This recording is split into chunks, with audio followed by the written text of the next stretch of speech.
What is happening, everyone? What's going on, guys? We lost Shaw for a second. He's getting some things lined out, and we'll bring him in here in just a minute. Oh, So hang on, he's back in here. Oh, there he is. We see him poking up. He lives out in the woods, I guess. It's kind of it's I've never had an issue, but it does have really bad internet. Yeah. Well, as long as we can hear you, that's all right. Yeah. So we're live. We just jumped on live. Well, see, I can hear you now, so I couldn't hear you before, but at least I can hear you now. I see myself. I don't see you, but I see myself. Oh, it's a couple of ugly mugs on this side. Don't worry. Anyway, I'm here. Can y'all see me? Yeah, we can see you now. We can hear you good. So that's great. So how are you, man? I'm good. Other than, poor internet, but what can you say? I'm just ready to go fishing. Yeah, I heard that. How was your, I know when we spoke last week, I was on my way to Lake of the Ozarks, and you said you just got off from a saltwater trip. Was that an inshore trip or an offshore trip?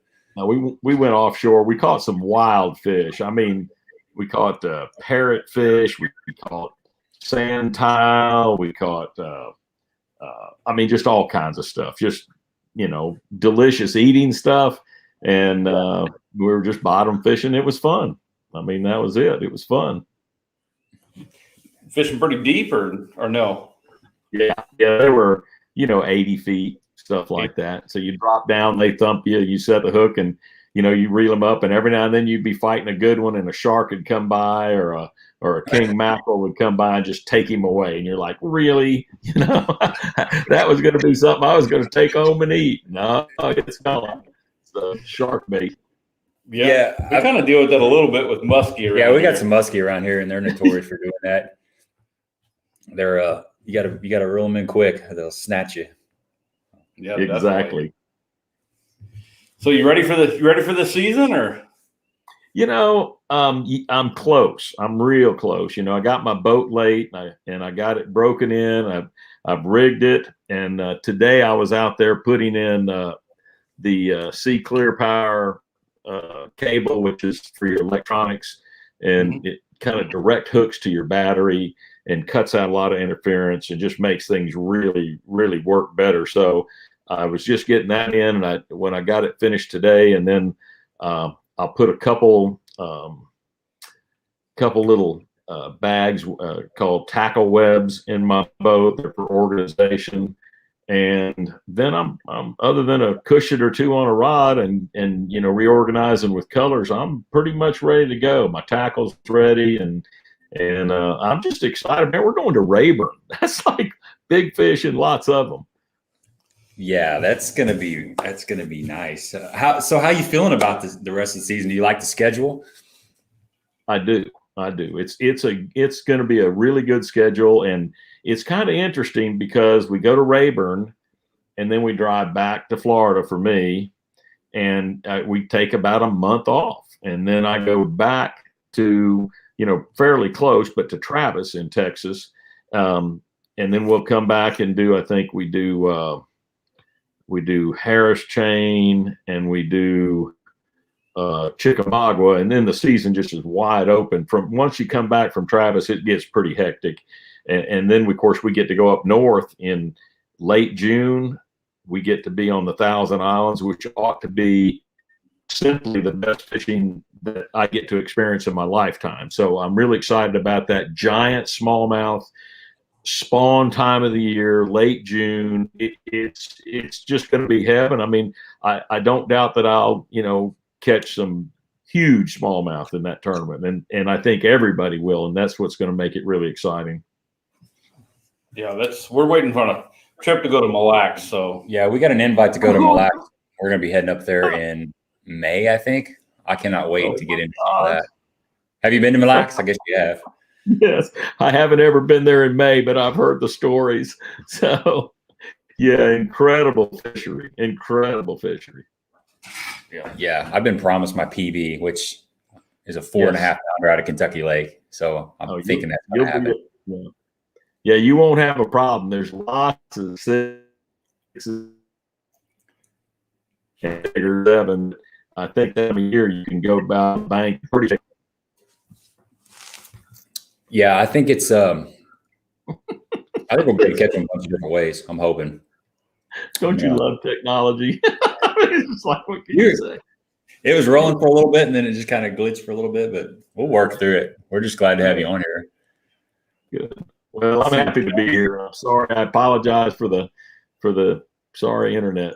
So, no problem. Like I said, we've had other guests on and they've had the same issues. So it's just one of the things we just kind of work through it. Not a big deal. So I even put the phone on, hotspot here to try to get us a better signal, because we have real good cell service here. So a lot of the stuff I do off the cell phone is not an issue. But I've Skyped and everything through this thing and haven't had it. But this one is obviously having it, whether it's weather conditions or what. But who knows? Well, I was saying when we were first getting on here that I just got a text from Ron Reeder, and he said he had fished with you on Cedar Lake at once upon a time in Southern Illinois. Yeah, Ron and I go way back, because at one point he was actually the tournament director for the Gator division of Red Man Tournament Trail, which was the precursor to FLW. So it was Operation Bass and FLW and all that. And so I got to know him, a long time ago. He's a great guy, a lot of fun. And then he did a TV show, and he actually invited me to go float down the New River in West Virginia. And that was unbelievable. Camped out. You'd be going through class 4 rapids, catching smallmouth and dragging them through the rapids down to the bottom end. It's like, so you could tell here I'm an old guy. And I remember that trip like it was yesterday, man. So that's yeah, you can tell Ron, man, that is a trip I'll never forget. And I thank you greatly for that. Yeah, I got to go. We go to Colorado every summer, and for some reason I'd never been whitewater rafting. And last time we were there, we went on a trip, and man, it's fun. It's exciting. It's exhilarating. You just kind of gotta let it happen, Yeah, so we were on dories, which are those Colorado River rafts, that are boats. They're not rafts, so they don't flex with the deal. So it was pretty intense, and it was so fun. we had a blast. We really did. It was a good one. So, how does it feel to be a Hall of Famer? Crazy. I mean, gosh, I grew up fishing and hunting, and my dad would take me, and the whole family. We go camping in the mountains and every summer catch out. And so, fishing and hunting is pretty much, what we did. We were outdoors a lot, and I love bass fishing and got into tournaments. And next thing you know, you're making a living tournament fishing. I mean, it's kind of a dream come true. And then to do enough in the tournament, part of it that you get elected to the Hall of Fame or get inducted is really amazing. So yeah, it's special. It's really special, especially when, I get a guy that he was down at Bass Pro Shops, in Springfield, and they're walking through and he sees my plaque on the wall in the Hall of Fame and clicks a picture, and all of a sudden I get a text on my phone. I go, oh, that's cool. So that's really, when it hits you like, wow, that's really special that people are walking through there every day and checking out the anglers. And when I walked through, I was checking out all the, the bill dances and the rolling and guys that started this industry. And it's just really cool to be a part of that group. Yeah, that's an amazing honor. It's congratulations. That's really cool. Yep. Good stuff. You've been around the game for a while, that's for sure. How long have you been tournament fishing? Whew. I went professional in 1984. So if you want to figure that out, this is, I guess, my 37th year. Is that right? Something like that. Yeah. Something like that. So It's been a while. It's been a while. I've seen a lot of. So we were doing a Miller's Boating Center, which is my dealer. We're doing an open house at his place. Do it every year. It's a boat show and fishing show, and we got a lot of people there doing seminars. And one of my sponsors was there. Starbright was there, and they said, "Listen, let's go to dinner tonight." And I said, "Cool." So we went to dinner to a restaurant that I used to go to when I was a kid. It's called the Yearling Restaurant. It's in Cross Creek. So you may have seen the movie or heard about it, the whole movie, The Yearling. And there's a book that Marjorie Rollins wrote that's called The Yearling, about, boy that finds this deer. Anyway, getting back to it, I walk into that restaurant and I'm just going, I'm just, my mind goes back to when I'm, 15, 16, 17, 18, fishing all the tournaments out of Cross Creek there. And starting my tournament whole career there. And it was just so neat. In fact, I was remembering something, and this is something that's a kind of really cool that probably most people, and especially not your,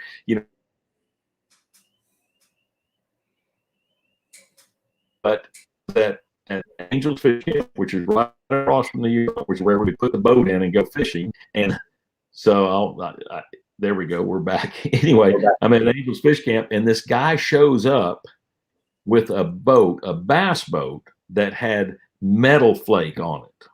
So now you got to understand, there was no metal flake in bass boats anywhere. There was no metal flake in plastic worms. He started the first metal flake in a plastic worm. So putting flake in it.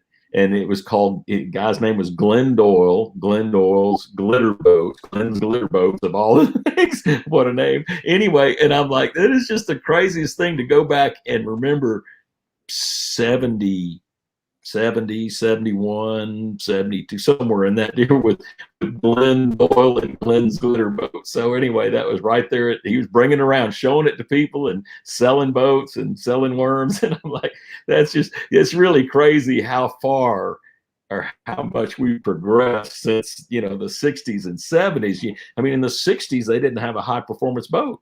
We had a little stick steering, little, looks like you took a 2x4 and whittled out some wood in the middle and threw it out on the water, because it's square blunt nose and sides, and it was crazy stuff.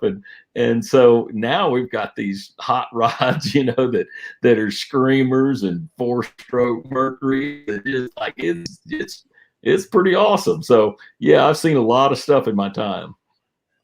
I never even, that's funny. I always just assumed that glitter or fleck was always in plastics, but I didn't realize at one time that it was just straight up that color. Yeah, it was. You had Mann's jelly worms, which is one of the early cream worms. I think it was the earliest worm that I can remember. I have to go back to somebody like my neighbor over here, Bernie Schultz, who fishes for a living. Bernie is a lure collector, so he could probably go history wise way better than I. But the first worms that I knew about were the cream worms, and then jelly worms, jelly worms. And the jelly worms would be like blueberry, and that would be a blue one. So they would, blackberry would be the black. He would name them, fruits or whatever, and that's what you got. Strawberry was a red one, but you never had flake in any of them. Huh. They're still around too. You can still buy the big jelly worms at Walmart. Yeah, I got a couple packs of jelly them. worms. Yeah. It's funny because my father-in-law, ex-father-in-law, passed away, but he was making fun. We were bass fishing one day, and I pulled out one of the Mann jelly worms, and he goes, "What are you going to catch, Moby Dick, with that thing?" I said, "You just wait." And sure enough, about 15 minutes later, I caught about a 5-pounder. He goes, "I would have never believed you would have caught anything on that if I wouldn't have seen it." Yeah. Wow. Got a quick question here. Ron said he knows you're known for your sight fishing. He goes, what part of your game are you most proud of besides the sight fishing? A pretty good drop shotter. So my finesse game's pretty good. I finished second in the Bassmasters Classic cranking, so that's not too bad. But I'm not It's easier for me to say, what am I the worst at, rather than what do I consider my second or third best. I did win a tournament, a BASS tournament on Sinclair. I won it spinnerbaiting, and so I'm pretty good with the spinnerbait back in the days. Now I still have my problems with the open water, meaning the ledges and the drop-offs, and our new technology that we have, everything from active target with Lowrance to the structure scan, where you can, you idle by and you go, there they are, and then it's a matter, are they going to bite or not, and then you have to work them. So it's getting to be where anybody can do it, which means this guy right here can every now and then. Yeah. So because before it would just aggravate me. If you didn't know they were there, you'd pull up on a ledge and you'd crank it, and you wouldn't catch anything, or you throw a worm or you throw a jig, whatever, and you'd leave it. And if you come back 20 minutes later, there they are. It's just crazy that happens. Well, now that you can tell where they are and you can stay with them, that's to me is special. Yeah. Now, are you using like a 360, or are you using the live scope or anything? I do active target Lowrance. So, okay. Yeah. You pretty happy with the active target? Because that's what we really haven't hit much on the show. I think a couple other guys have had like the live or the live scope, and a couple of them had 360s, and we haven't had too many Lowrance guys on here though. Yeah. So we had one that was called Live Sight. And it was okay. It was our first version. I was using that when we were fishing the super tournaments last summer, and it was great. In Bay, and you're able to just sweep the area and go, okay, there's a rock. And if the fish was sitting off the side, you say he's on the left side of the rock, and you could make the cast, and that's fun. But with this new active target, it takes it to like 3 levels above that, and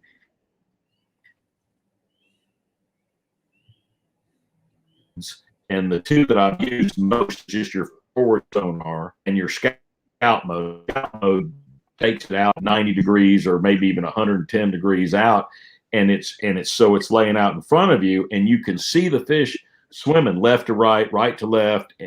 To me, it's just crazy. And you make a cast with a bait, you can actually see them come up behind it or come up on it or look at it or bite it. You'll feel them thump, and you're like, look at this, and you're watching them eat it. So to me, it's probably the most exceptional tool that I've seen in fishing in many, many years. So yeah, I'm been playing with it, been practicing with it, been trying to make sure that it's, because you can get addicted to it. It's like you don't want to make a cast except where you see a fish. Yep. Because I make a cast out there in the middle, and so we actually were using it yesterday. I was fishing with Terry Scroggins, and we're using that forward sonar, and you could just see the fish, and you go, okay, they're there, and they swim up to it, and we had real high pressure, and it was just a really tough day, 30-mile-an-hour winds, and the fish would swim up to it and look, and maybe every now and then they'd nip it, and you were like, oh, you son of a gun, and it was aggravating, but it does show you that where you're casting is where a fish is, and I've actually, with my active target, I've actually seen, like one time I had, I don't know, when my picture goes out, is my audio still there? Yeah. Yeah, I can still hear you now. Yeah. Okay, so my picture's on my screen. There it is. It's back. Anyway, I didn't know if I should stop talking when it goes black on mine, but anyway. Yeah, okay. So I'm watching 3 fish come in, and you could see a perfect picture of a redfish underneath me and out on the scout mode. And I'm just like, that's stunning. It's just perfect when you can see that that is definitely 100% redfish. Most of the time you can see some fin movement, you can see the body, and when he turns, you might get body shape and go, I know what that is. And that was just that perfect moment where I'm going, look at that big old redfish right there.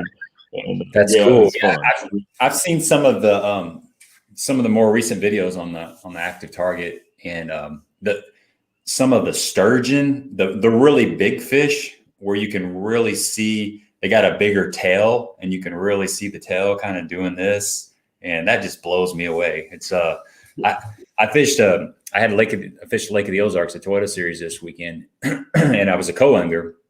And my first day partner was almost exclusively fishing A-rig fish with a live scope. So he was, graph, cast, and then just graph.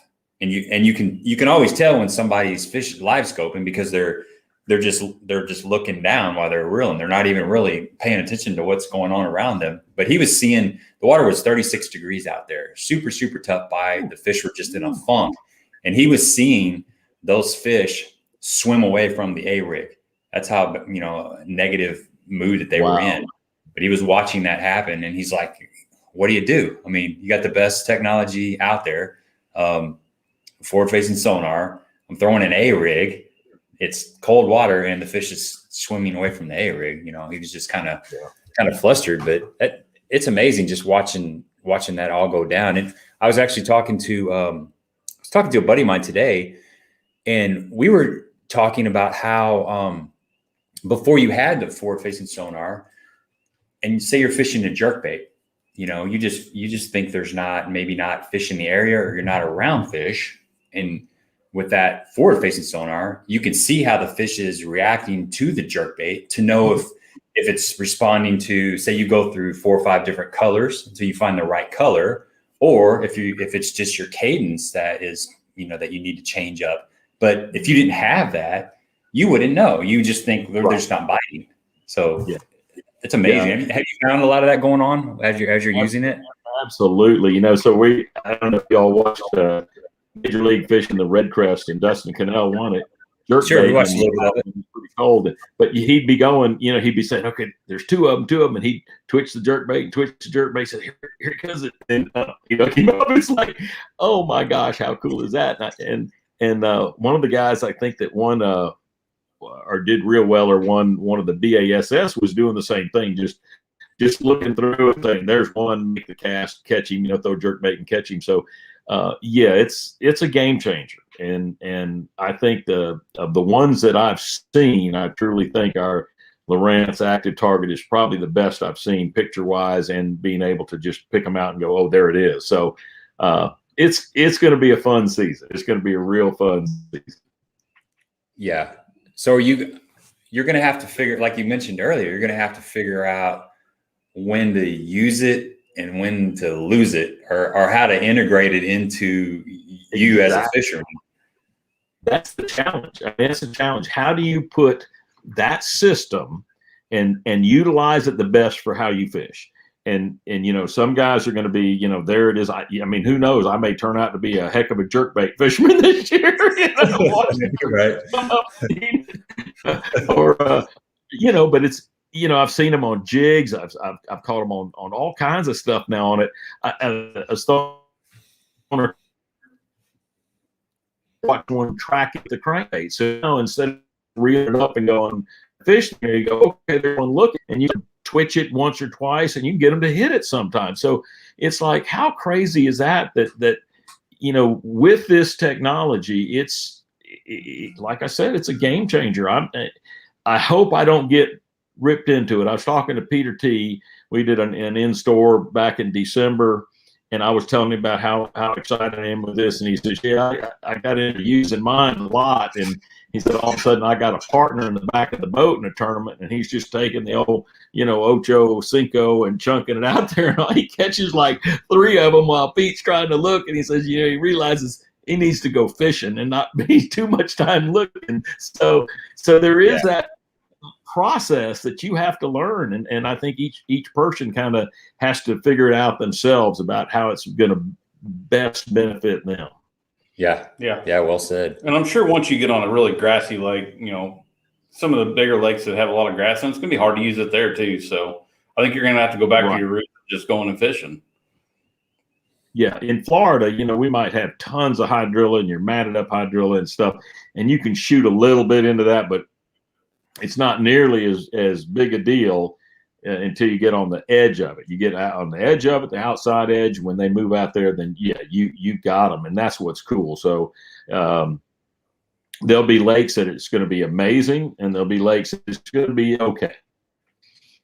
Yeah, let's let's ask. We got a ton of questions on here, so let's show some of our viewers some love and get some of these questions to you before we get too far behind. One was Stephanie had a good one up here. A couple a while ago. Let me scroll through. We got a bunch of them rolling in here. Holy cow! Yeah, we got a lot of everybody's saying good to see you on here, and they've followed you for a long time, so you got a lot of fans on here. Oh, I'm passing up a bit down here. Let's see here. Tell you what, just pick your Bass. Why don't you go Bass Guy there? I'll start looking at that other one. Oh, okay. Bass Guy 1960 wants to know, what is your favorite tournament memory? And this is a question I was going to ask you too later. Wow, that's a great one, and it's probably gonna go down to because there's so many great memories I have in tournaments and wins. But my last win, which was Harris Chain, was so special. I caught like a 10-pounder, caught him on a swim bait. I couldn't get her to figure out, couldn't figure out how to catch her off the bed. And finally I pulled out a swim bait and she suckered for it. And, I catch her and win the tournament. And that getting a 29, 30-pound sack and holding on and winning. When you're an old guy, you don't win as many, and it's a lot harder to compete. Man, these kids now, you got to understand, the fishing industry is so awesome to see. Junior angler clubs, high school tournaments that are, that give you college scholarships to go to college, and college tournaments. And when you get done with college, you're a seasoned professional. You step out there within 1 year, you're on the pro circuit like Dustin Cannell did. And next thing you know, you're winning and kicking us old guys' heinies. So point being is that it's really hard with these young guys that are so good. Being able to compete and win that one, it will be probably, my favorite until I win the next one here coming up. There you go. Okay. So Jay wants to know, Shaw, what are you doing for batteries, power management? Well, I have a big old AGM for my crank battery, which is what Mercury recommends and everything. And then I've got 300 amp hour Battleborn batteries, which are lithiums. And then I use that power pole charge system. Incredible. I don't have any issues, no nothing. You come in at night, they're pretty much all charged anyway. If you're running around, if you don't run, you got full power, and you come in at night, you plug it in, and within a couple hours you're charged up, ready to go. So it's what I call the perfect system, is to have those Battleborn lithiums. You lose about, in my boat, I took out about 150 pounds by going to lithium. So it's like taking a partner out of the boat or another person out of the boat. It floats higher, so I can get in shallower water. I can run farther and faster and more efficient on fuel. And then it fishes a lot better. So, really, it's all a positive. Plus, those batteries last. They're like warranted for 10 years. So, it's not like, you're going to have them, one season and then they're done. You can run them season after season after season, and you don't have any fall off at all. So it's just amazing. So that's my system, is 3 Battleborn batteries for my motor guide trolling motor, deep cycle, AGM for my crank battery, and then the power pole charge system keeps them charged. I have no issues. Okay, Stephanie wants to know, what electronics did you use before you got the Lowrance during the tournaments back in the day? Guess what? Was it a flasher? No, I did. I had a flasher, a 1240A. Nice. From Lowrance, but it was kind of, and I'm not going to go. My buddy had another unit, and he was sending his back all the time for repairs, and I had Lowrance, and I had never had the issue. So I used them when I was a kid, and my first boat that had electronics, I had Lowrance, and I've used them my entire career. I actually had the first real bass boat. My first glass boat was an old fishing ski. It was like a 17.5-foot fishing ski with a 114 or 115 on it. But then when I actually got an old Ranger, it had a flasher in it. And I I mean, I messed with it, but it also had a traditional fish finder. So I kind of just graduated over to that. But at one time I did have a flasher in the boat. I still got one. Yeah. You still got one of yours? Has it got power to it? Well, no, I don't want to take the hole out and have a hole in my dash. Right. It's still there. So here's another story, early year story. So we would take our boats, our bass boat, over to the Swanee River and go fishing out of East Pass for these big black drum. And the black drum would range from 20 pounds to 60, 70 pounds. And they were in a big school, and they'd boil the water, and we'd throw out there, and we might catch one. If we catch one, then, you try to stay on the school, but generally it took you 20 minutes to get him in, and you'd lose the school. So my buddy, Jerry Beavis, who got me into tournament fishing, thought, here you go, why don't we take this transducer on our depth finder flasher and face it forward?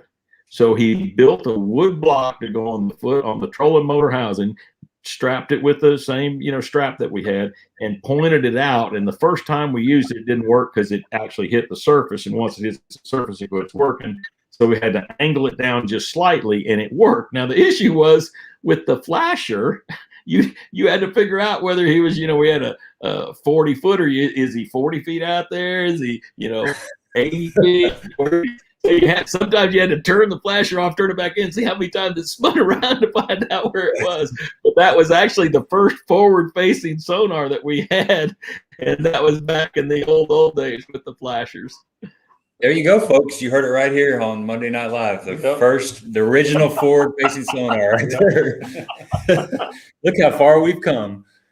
Yes, exactly. So Bill says of Shaw, all the lakes on the schedule this year, what is going to be your favorite and why? That's really easy. I mean, all of them are going to be great and fun. I'm looking forward to Rayburn. I've won three BASSs on Rayburn. I'm looking forward to Travis. I mean, every one of them. Chickamauga is fun, but real for me, it's small to be New York in June. That's going to be the one I'm more looking forward to than anything else. Yeah, we had Ken Smith on here. It's been about a month ago, and that was a great stream. But we talked rattle baits a lot and Rayburn, and how the fish get so conditioned to just different colors and different vibrations of rattle baits. So he was talking about when he goes out and fishes rattle baits, he'll have 5 or 6 rods on the deck with different colors and different brands of rattle baits. And he says that there's some days when they will definitely prefer one of those rattle baits over the other, or just a subtle variation in the color. And it was pretty eye opening that the fish get that keyed in on a certain sound, Yeah. That's cool. Yeah. Yep. There's one for Barry there. He's got one going. So keep going. Okay. Barry wants to know, how does your choice of lure change when the water temperatures drop during a tournament? So I guess if you get some cold rain coming in or something of that sort. Yeah. Generally when the temperatures drop, the fish go, get a little lethargic. And so, if I get cold temperatures, I'm going to pick up a jerk bait and, suspending jerk bait, KBD jerk bait, and just, take my time with it. It's going to slow down the presentation, take that jerk bait and 5, 6, 7 snaps, not hard ones, just gentle ones to get it down and get it about as deep as you can get it. And then I'm going to let it sit and sit and sit. And I'm actually going to turn my active target right to it. So watch one swim up to it. Yeah. But and try not to set the hook. I remember I finished, had a good finish at Grand Lake in a classic, a while back. And it was really, really cold. The guides would freeze up and your reels would freeze up and all that kind of stuff. It was really nasty. But you would take that jerk bait and you throw it out there and you jerk it down and you'd let it sit. And you go to sweep it, just to twitch it for the next twitch after, 10, 15 seconds or something.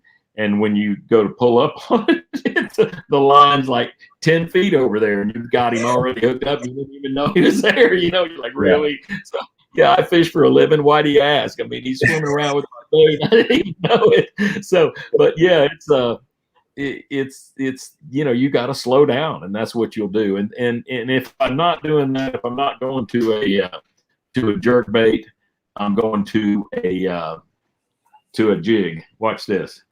Come on. No, she's not going to come up. I thought my dog might. Down there? Yeah, come here. There she is. Hey, that's a good looking pup there. What's chocolate lab? Brown dog. Brown dog. All right. There you go. There you go. Man, we got a dog.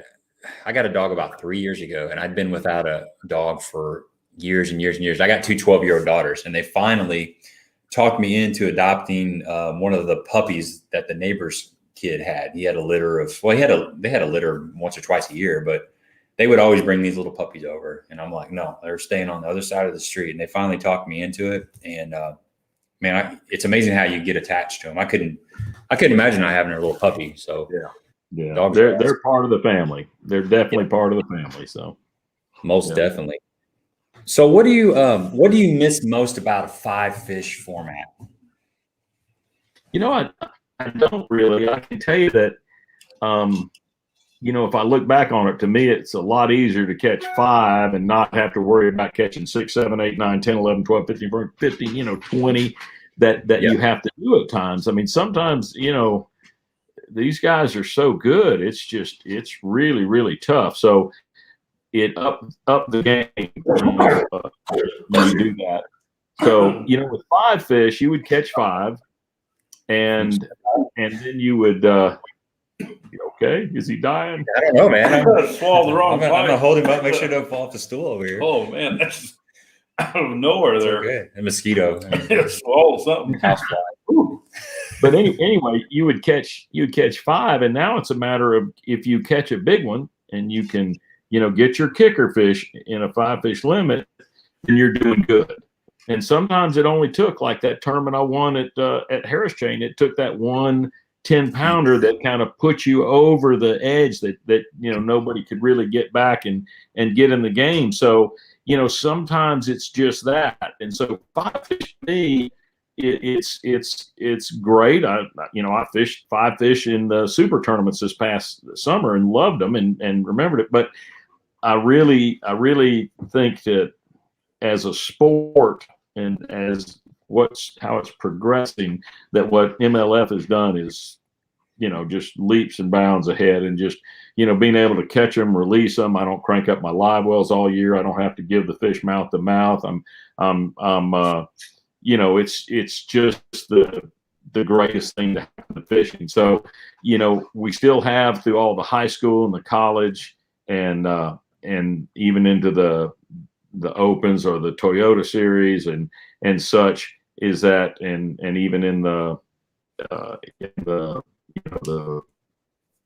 Tackle Warehouse series, that's all 5 fish. And then, if you're at the top of that game, then you can, make it into MLF and do the Bass Pro Tour. And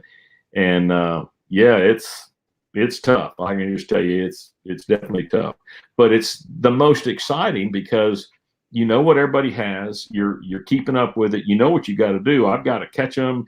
And it just is one of those things that is so intense. So to me, it's the best challenge I've had. I've never backed away from challenges. I never wanted to have anything easy. Back in the day, I always wanted the funds, and I was fortunate to get paired with them and fish with them in a boat.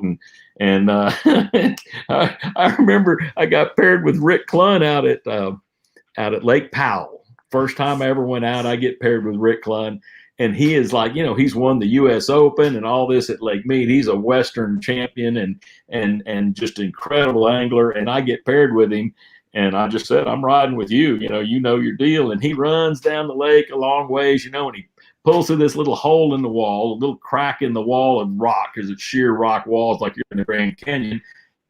And he slides into this, and there's a little pocket. And he lets me come right on up beside him. I mean, we're shoulder to shoulder casting away. I'm actually casting in front of him a lot. Like we'd have a little point of rock or something I'd throw out there in front of him. And when he caught back then it was a 7-fish limit. When he caught his 7th fish, he looked at his watch and he goes, 43 minutes. I didn't think it'd take me that long. And I had two. And I was right there with him. I'm getting on the deck with him, making the same cast. But I learned more in one day fishing with him than what I would have probably in 10 years going out there on my own. And so to me, I don't mind getting my butt handed to me. You're learning. You have to take that as a learning experience and learning. And that man was incredible. And he's very gracious and wonderful and just, he's a true champion. He's a true, awesome individual. So, and I've had the same experiences with the rest of the, big name pros that I drew in my years of fishing, pro on pro in the same boat. So yeah, it's neat. I miss that, but that's long gone, and I understand the reason for it. But I do miss that. We miss not being able to share, because when you're fishing, when it's one pro and another pro, and you're side by side, you're sharing.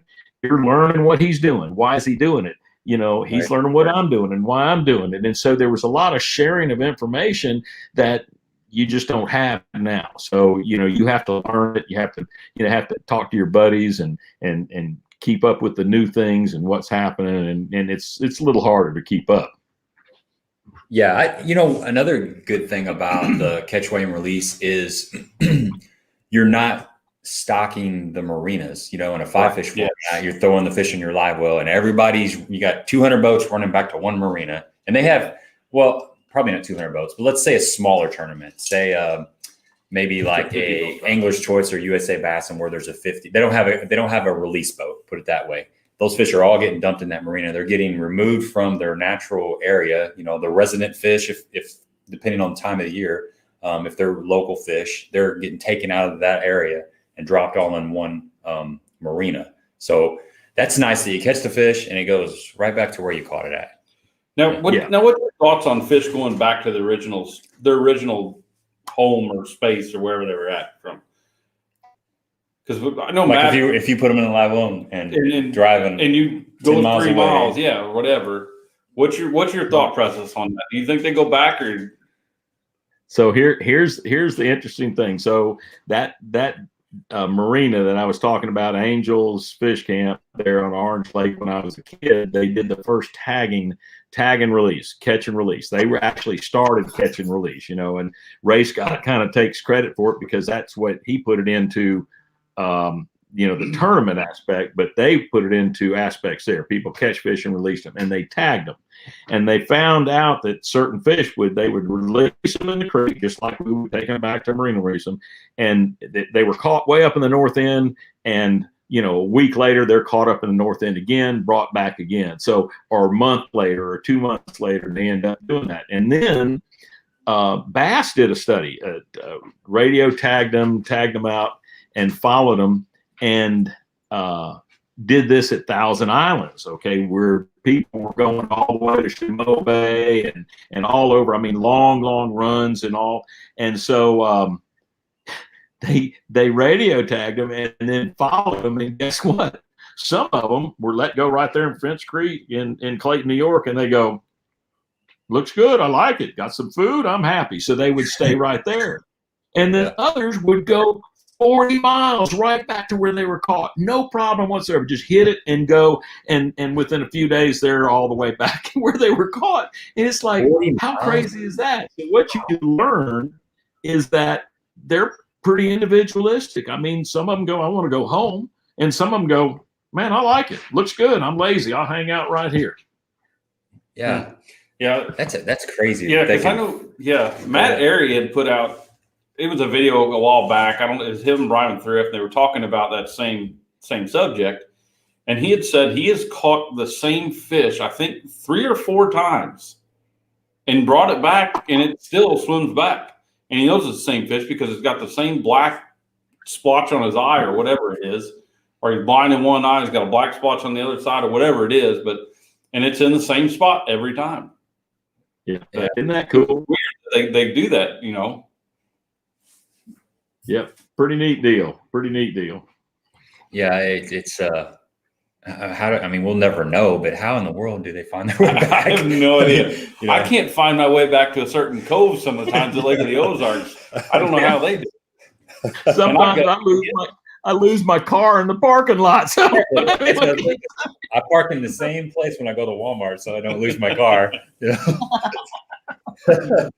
So how has your strategy changed in the MLF format as far as how you approach fishing? Have you noticed that? I guess do you have different bait selections? Do you have a different strategy going into the tournaments than the 5-fish tournament?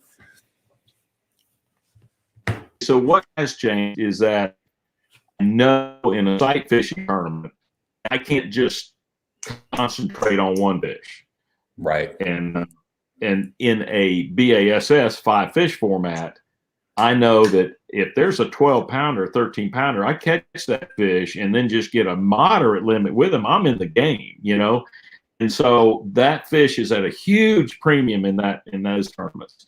Whereas now, you know, I could catch a 12-pounder and somebody else is catching 3-4 pounders behind me and they've got the same weight. So the bottom line is I will throw on that fish and I may spend 10, 15 minutes. The best thing that happened to MLF was when they changed the rule from like a 1-pounder to 2 pounds. So a 2-pound minimum really brought it back down to a manageable thing. So when you were catching 1-pounders, man, some guys were just mashing them and you'd get out of hand, you know, pretty quick. Well, with a 2-pound minimum, there's a lot of those pound 12, pound 13, pound 14, pound 15 that just don't get weighed, and you let them go. Oh, it didn't make it, and let them go.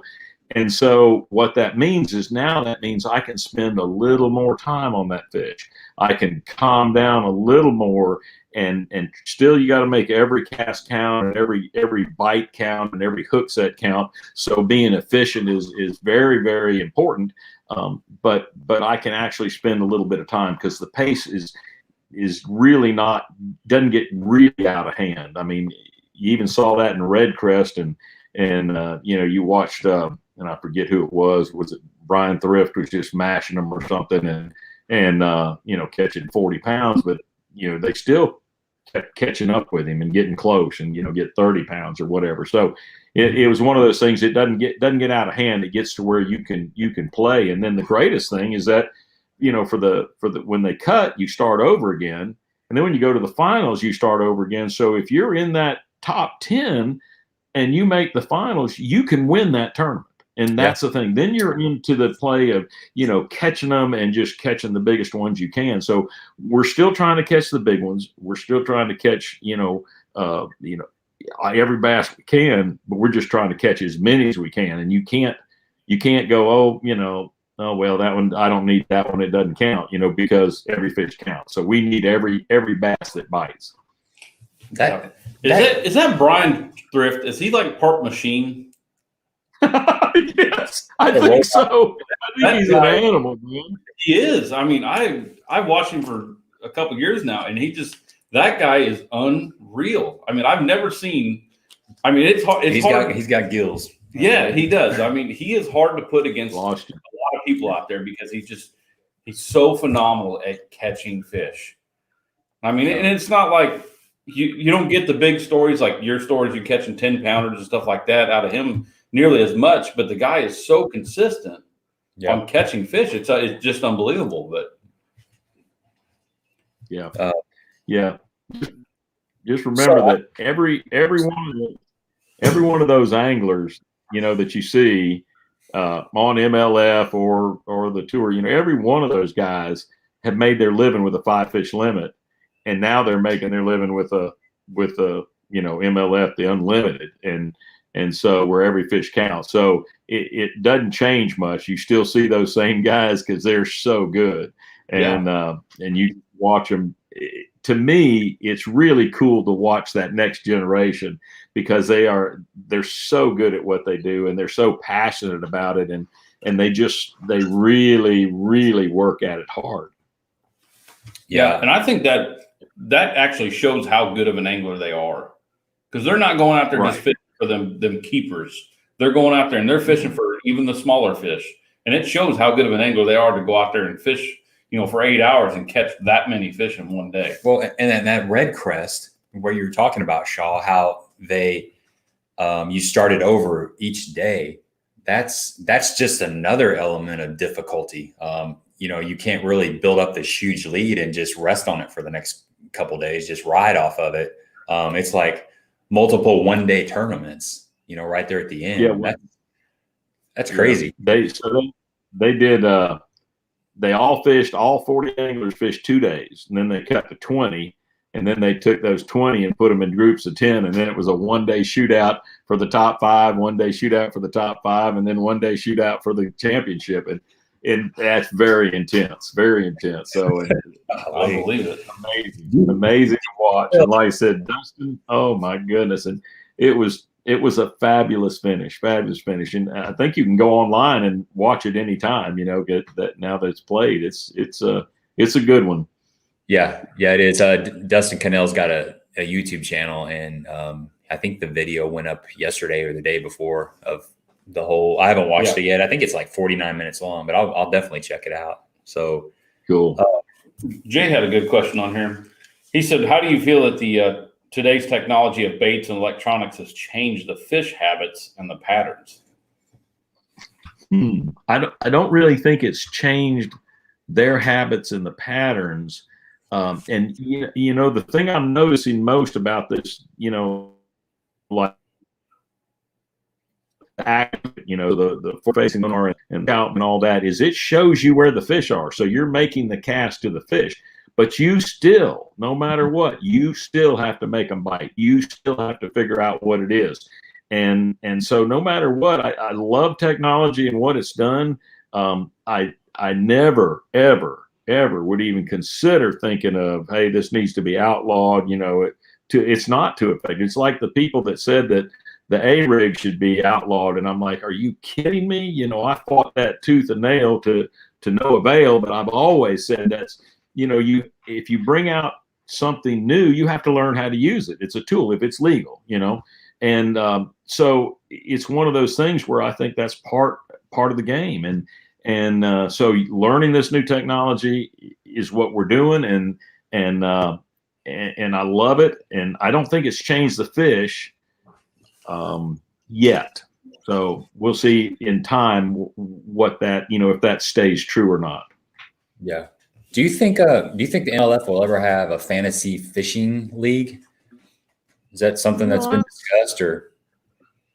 I wouldn't be surprised. I really wouldn't. It wouldn't surprise me. I don't know what's in the on the boards and coming, but it wouldn't surprise me at all. So yeah, because I know it just it's exciting if you're if you got a fantasy fishing league and you're involved in it. It just creates another element of excitement because you got your team and you're pulling for certain guys and you're not pulling for certain guys, and you're just invested in it just a little bit more.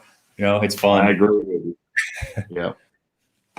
Okay. And I'm sure they've thought about it, and I'm sure they're looking at it. And I can tell you the group of guys we have running this thing, it's angler owned, angler run. It's a really cool thing. And so those guys are really good at it.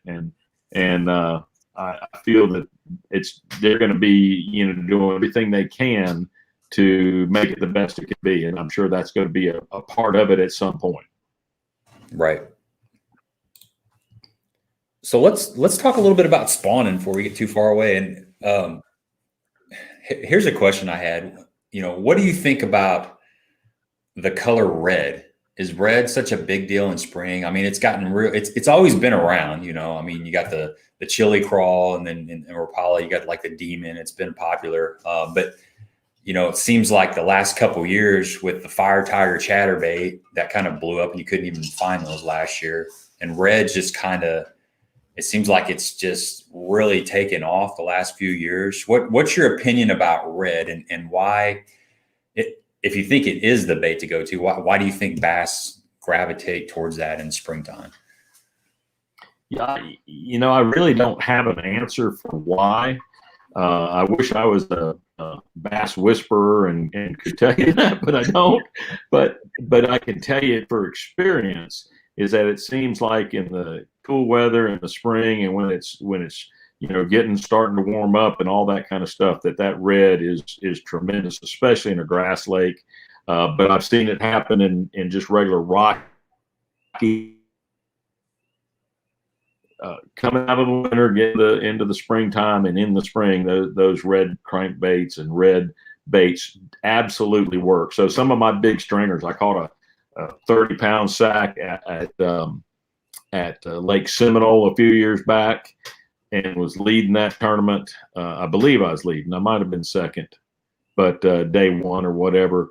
Anyway, and that was all on red. Red eye shad. I've caught big sacks in Lake Seminole. I've caught them in a lot of different lakes. Rayburn is a big red lake, and so it just seems like it plays a big part. And I probably don't use it as much later on in the year as I probably should. It's probably not confined to just the wintertime or the springtime, but it's a tremendous color. I can guarantee you, I think I got right here. I wonder what color that is. Yeah, that's going with me to Rayburn. Heck yeah. You got to have it down there. Yeah. Yeah. Let's see here. I just want to say hello to some of the people that are on here. We haven't really given any shout outs. So, okay, Bassmaster, we see your comments coming through. Michelangelo's on here. Jay, of course. Okay, Bassmaster. Lots of good comments on here. Rick Lamar. He said he had. I guess he was one of your. What did he say it was? You backing it up now?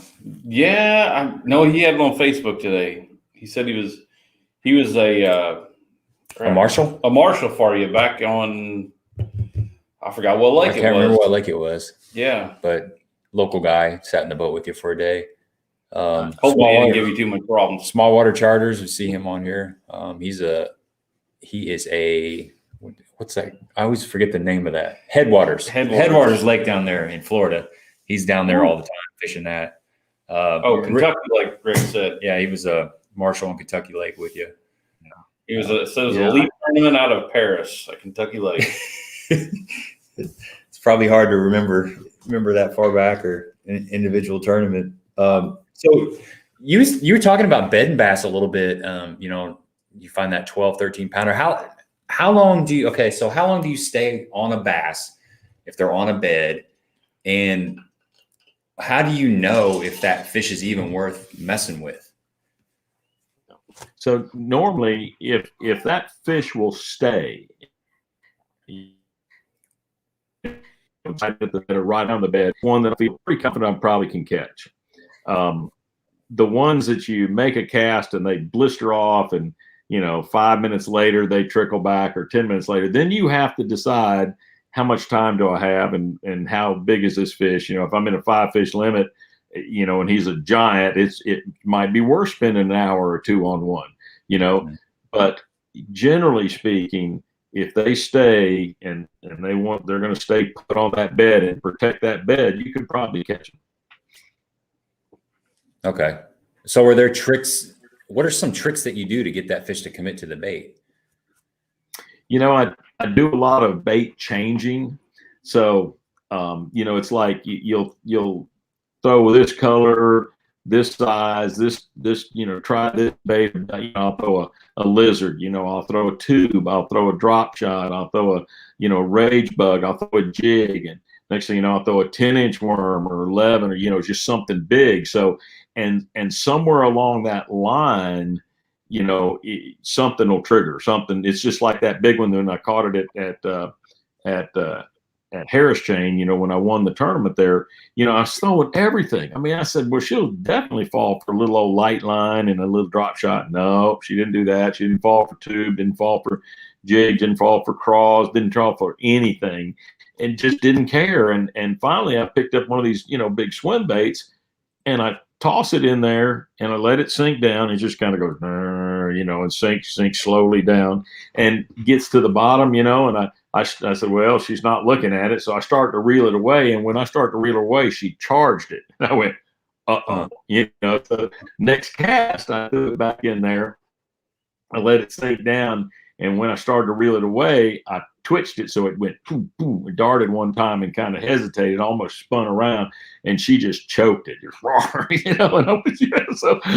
so you never know. And so to me, it's always one of those things where you have to have a lot of tools in the toolbox, a lot of ammo for your gun. You got to have a lot of stuff that you can try, and somewhere in there you'll find it. And I can just tell you that I had a guy one time as a partner, and I had a big sack of fish already, so I saw a giant blow up back in a lily pad field, and I went over there and I didn't see the giant. All I could see was this 3-pound male, and I told the guy, man, just throw over there and catch that one. Well, he can't see it, so I told him right where to catch. He's in the back of the boat. He's my partner.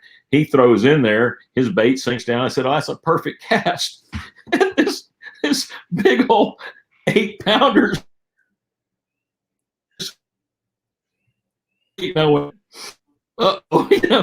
And he felt it, and she spit out, and I hang on a minute before you make another cast. And I threw in there, whacked her, and then I let him catch the male. So I got another giant. So I had 35 that day or something. But anyway, so you have sometimes it's this bait color and sometimes it's that bait color, and it's just you have to pay attention to them and watch their fin movement, watch their activity, watch what they're paying attention to.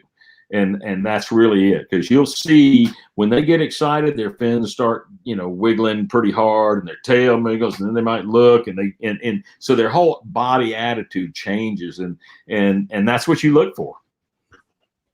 Yeah. So is there a bait that you would like if there was a bait you could choose and they would bite it? Is there a certain bait that you definitely want to catch the fish if you've got an option, like a jig versus a Texas rig or something like that, or? Probably a Texas rig, and probably that bait right there, the old rage bug, and wherever it is, I got to figure out how my camera works. Yeah, the rage bug. It's and the reason being, it's real efficient, and meaning that he gets it in his mouth, you set the hook, you're probably going to catch him. I mean, you can spin one every now and then when they pick it up, but I usually use like a white one so I can see it. I've actually had bass pick it up by the little end of it and then pull it off and blow it out and then pick it up again, take it out, but then I keep throwing it back. And one time I had one did that and swam out, and then all of a sudden, and it was gone. And I went, oh my gosh, I was expecting her to blow it out. I set the hook and so paying attention to the fish and keeping track of it, and that I'd rather have a soft plastic bait than probably anything else. Yeah. That'd be my choice. I don't do around here. Usually in the spawn, we've got a lot of mud and we've got a lot of grass in our lakes around here. We live in Southern Illinois, Southeast Missouri. So we don't have a straight up rock, a rock lake where you can really get a good visual on the bed. So our fish seem to be kind of spooky. And they're usually in kind of holes in the grass and stuff. So they're a little bit tougher to see from far off. A lot of times you're pitching to likely bedding areas and you're catching those fish, but you're not actually seeing them and watching how they're reacting to the baits. A lot of times they just go right on the outside of that bed and they're in grass and you don't know where they're at. They're just in that grass. You're just watching that bed. A little bit tricky. Yeah. Now you get those ones that are locked on there. Obviously you can see those, but it's not very often. Like he said, they're pretty spooky most of the time. We got some more questions. Yeah, I know that area. And when I've done it, when you're fishing with areas that you can't see them, you remember where you get a bite, it might be at a base of the bush or edge of a log or something like that, or in a hole in the grass, and you mark that, use your GPS and mark it, and then you come back to it and you can now slow down. And a lot of times they'll pitch in there and he'll bite it, and you set the hook and miss him, you pitch back in there again, bite it again, and you catch him. So, I definitely know that there's a lot of opportunities to catch, spawning fish, even though you can't see them. My favorite is to be able to see them, but if you can't, it's the same. It's basically the same technique. And I've always said this, that your best shot at catching any of those fish is making a long cast in your first cast. First cast being precision and make it a long cast. So if you can make that cast, if you know there's one by that bush and you can make that cast at whatever distance that you can stay away and still make that cast, that's your best shot at catching them, is that first cast, getting it in there. Do you see any difference in Florida strain versus northern in the areas that they choose to spawn? I don't really see differences in the spawn areas. Mm-hmm. They all just use what they can use. So I've seen where they've spawned on top of stumps, on logs, on mud, on grass beds. I've seen them spawn on just about anything that they can clean and lay their eggs in. So I've seen them spawn on rock and all the rest. What I do know is, Florida strain bass can be finicky, especially in cold weather, whereas the more northern strain and central bass and all that, those guys tend to be used to that stuff and they don't have too much of an issue. So, if you've got a lake that's got Florida strain and it's and you get a cold front, you might want to just stay in and watch TV. I mean, it's just they can be really, really bad. Yeah.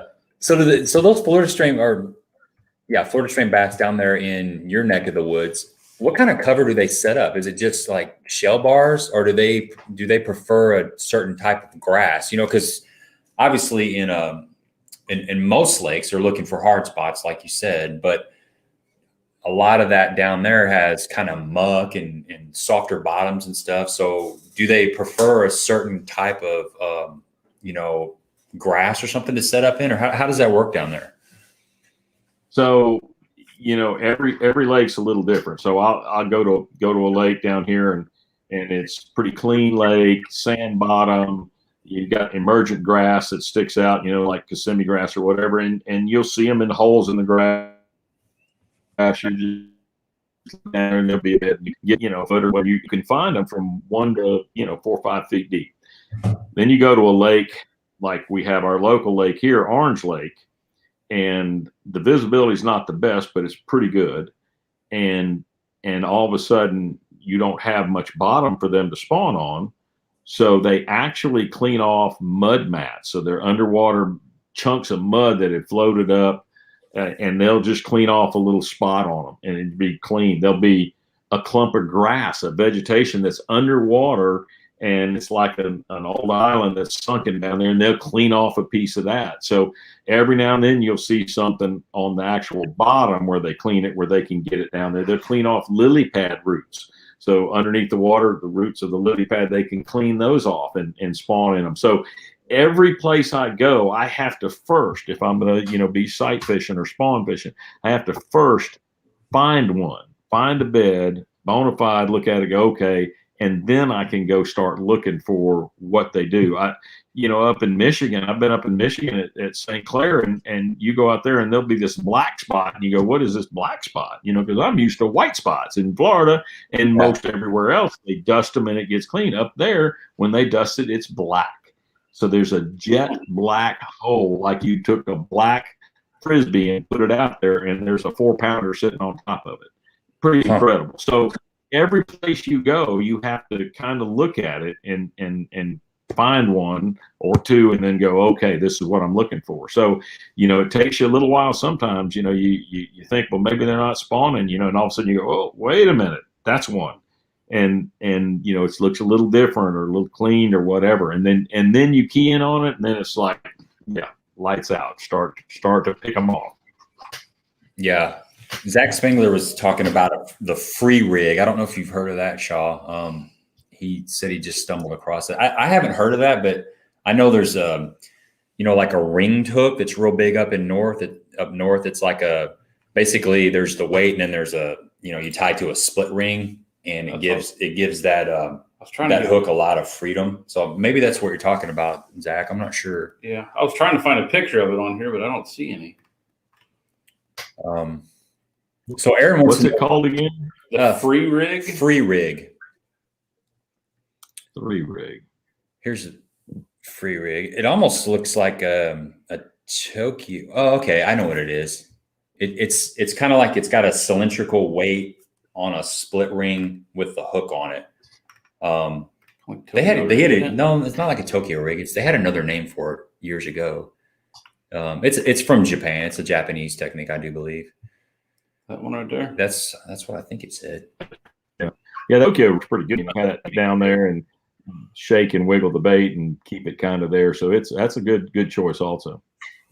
Yeah, I just kind of started playing around with the Tokyo rig the last couple of years, and it doesn't look like it would work because you see all that wire there, but it's got enough action that I guess it catches the fish's attention so they don't notice the wire. I guess I don't know what they're thinking, but it definitely catches fish.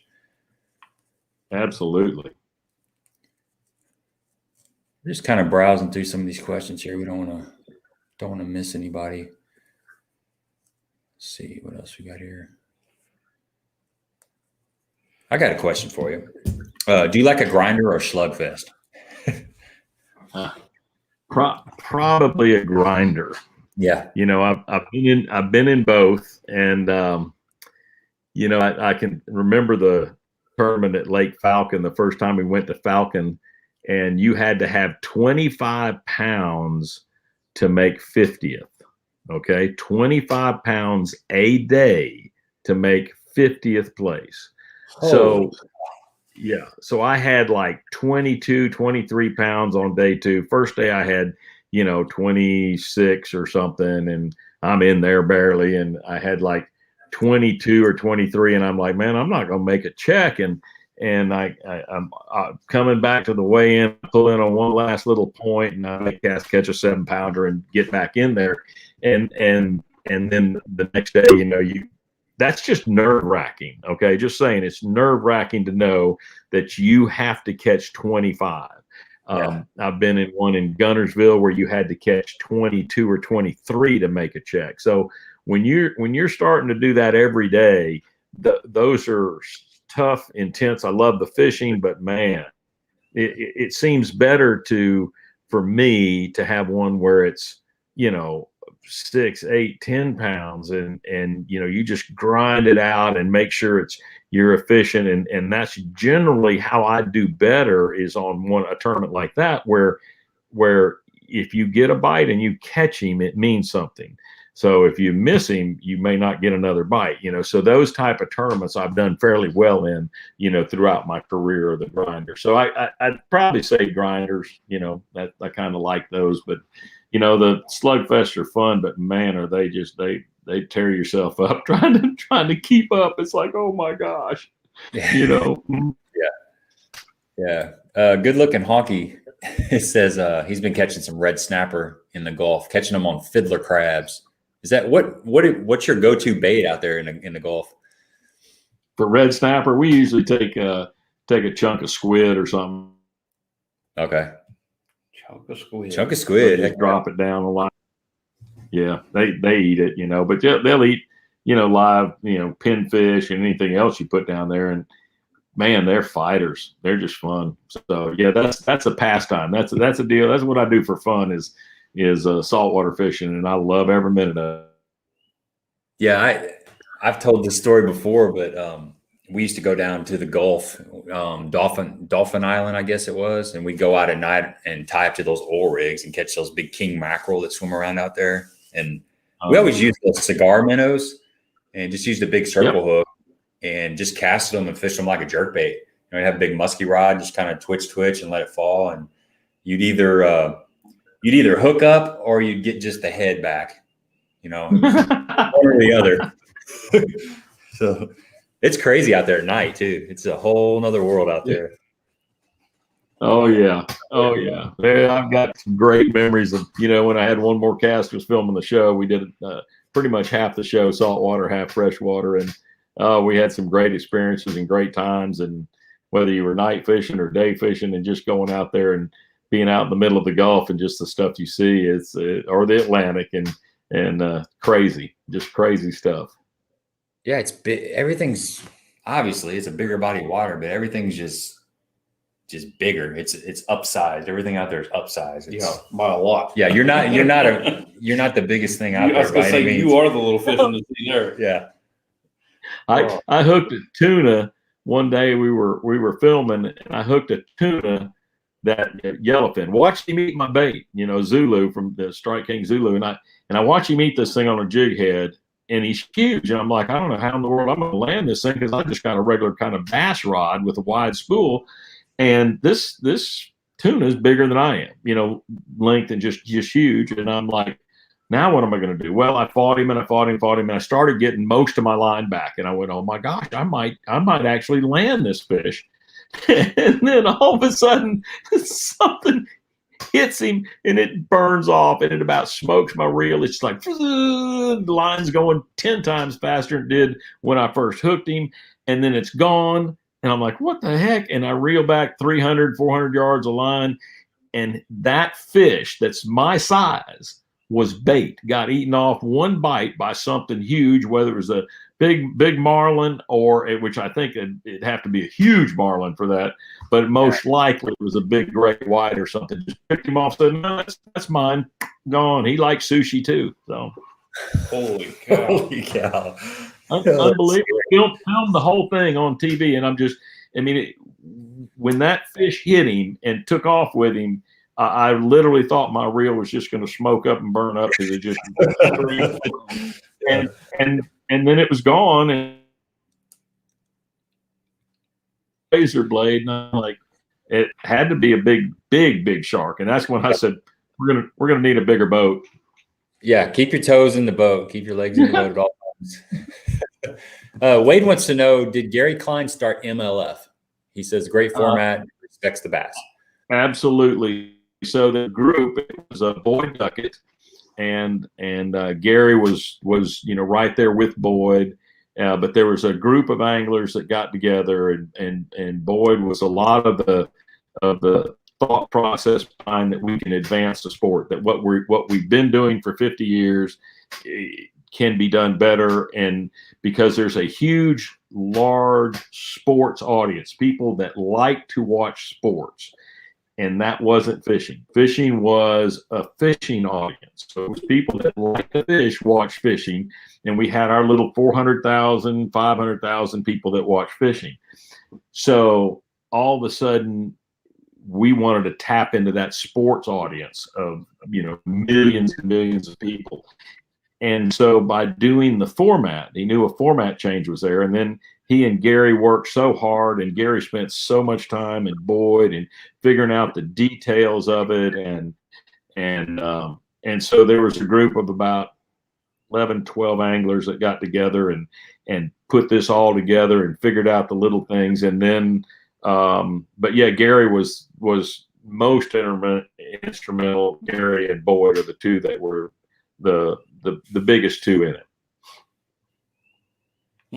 There you go. Mike wants to know what, basically, when you go to a new lake, how do you break it down? What do you look for? I'm assuming he's talking about a small lake. He says he fishes out of a small tin boat. I'll just read the question. What is your go-to area on a lake you've never been to, like rock or wood or channel swings, etc.? I fish out of a small tin boat, and new lakes can be intimidating and hard to find fish sometimes. Yeah. So, and we do this everywhere. It's just going to be just like when I go to Rayburn, and I fished Rayburn before, and I think the last time was, I don't know, a couple of years ago. But the deal is, anytime you go to a new body of water, you have to find what the fish are doing. So we call it a pattern. It's pattern fishing. That's what we do. So if you find, one fish doing it, you're probably going to find more doing the same thing. He's not going to be the only guy that's, chasing shad, or the only guy that's in shallow water, the only fish that's, that's out on a ledge. So you have to fish and then you apply that to lakes. Gary Klein taught me this years ago. I got drawn with him in '84, I think it was. And I asked him the same thing. I was going out to Lake Havasu for the Redman All-American, and I wanted to know, I think it was for the 85 Redman All-American or something. Anyway, and I asked him, I said, what do you do? And he he said, what I do in any body of water is I take a small area, like a creek, a main lake creek or something that has a lot of different things. So you have the main lake points, which are primary points, and you got points that are inside that, secondary points. You've got coves, you got pockets, you got the creek channel going all the way back, and you got shallow flats in the back and shallow flats in the coves.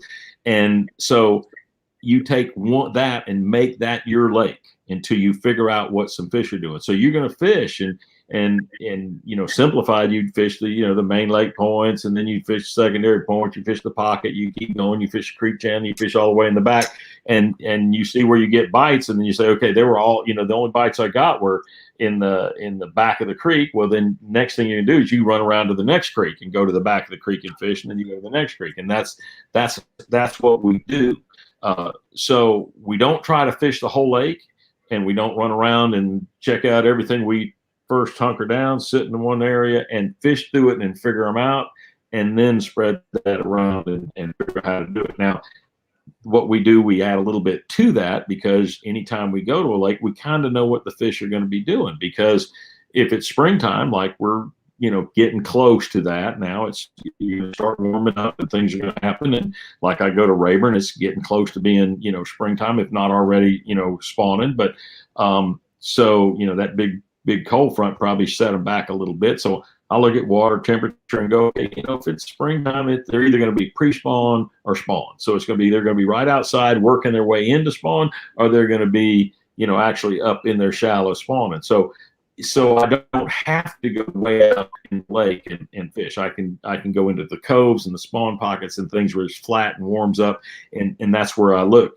So you can kind of take the season and apply that to the same thing. If you're in the fall or something, you may immediately run to the back of coves, because that the shad move in the back of the coves and the creeks in the fall, and the fish feed on them. So you might do that. You might, if it's summertime, you might be saying, I'm going to stay more main lake and more creek oriented. They might be dropping out on the ledges and drop. So we do a little bit of that, but that still principle is what works. Take a small area and fish it, and fish everything in it, and then take what you got to the rest of the lake. Yeah. My buddy Mike told me years ago to take a cove like you're talking about, or a creek, and just pretend there's a dam across the front of it, like it's just a big lake. Yes, sir. Figure it out. Yeah, that's great advice. Appreciate that. Ron had a good question. He wanted to ask you, do you think the transmissions in the new Mercuries will adapt to the smaller motors? I think that is so cool. Why not? I mean, later on, who knows? How about that if we could have a 2-speed on one of our 250s, on our boats, and all of a sudden you could just jump on a plane, no matter what load you have, boom, you're gone, and then it shifts into second gear and you're gone like a rocket ship. I kind of like that idea. Who knows? I think that technology is very new, and I'm excited about it. I mean, I'm amazed at how far Mercury's come with their motors. They're outstanding, So yeah, it could be. How cool is that the lower unit turns, and rather than the whole motor. So your steering's totally different now. And I think it's going to be much more durable being that way, rather than having cables and hydraulics and this and that. I think it's possible. You're talking just really some great advancements in outboards. Yeah. Well, we got to bring back the shotgun start too, if that happens. I can take, that's how I got into tournament fishing, was the shotgun start. Yeah. So, line it up, shoot the flare, take off, race. David says he remembers a show where Shaw highlighted the Strike King Space Monkey. Classic TV, unforgettable. I do have to throw myself out on a limb here, but a buddy and I, we were fishing at Kentucky Lake one time, and there was a couple of guys that we killed it the first day. And we were ahead by about 13 pounds. And everybody was asking, what are you using? What are you using? We kept telling them it was a purple space monkey. That store right up the road was out. We appreciate that. Oh Yeah. And I can tell you what, we didn't throw anything like that either. It's a good one, man. It don't matter what you're throwing; it's what you say you're throwing. Yeah. A lot of times. See, nowadays you can't get away with that because you got live. You got cameras on you. I mean, you got the YOLO stick in the back with the your camera running the whole time and GoPro and everything's recorded. You don't get away with anything. Yeah. Okay, Bassmaster wants to know, does Shaw think a guy in an aluminum boat can compete with guys in a big-time glass boat? Oh, yeah. So we have 2 or 3 guys in aluminums that are fishing with us. So, and I know Keith Poche fishes out of aluminum. I'm thinking, I was trying to remember who. I thought we had a second guy that got into an aluminum, but I'm not sure. But anyway, so we definitely have Keith in aluminum, but I think there was John Cox is in aluminum. Yeah. So anyway, so I know we have at least 2 guys, and John Cox beats everybody anytime anyway. So yes, they can compete and beat us really bad. Right. Yeah. Well, and there's an advantage for a shallow fisherman with an aluminum boat. They got a little bit less draft, and they can get up there a little bit shallower. I'll say John Cox is constantly in the back of creek somewhere. Yeah, he's 2 foot shallow. If there's a shallow bite, he's going to try to find it. That's for sure. Yeah. So guys, if you got any more questions out here for Shaw, get them in here. He's been kind enough to stay with us for a little bit. And I've got just a few more questions that I wanted to ask you before we leave. So one thing is, and somebody brought this up earlier and we didn't ask the comment, but some tips for co-angling. You've been in the boat with co-angler for many tournaments. What are some of the suggestions for a co-angler that you have? Yeah, I actually started, when I fished in the club, and then we'd make the top 6 tournament at the end of the year, and you'd compete, throughout the state, and all the six-man teams would show up.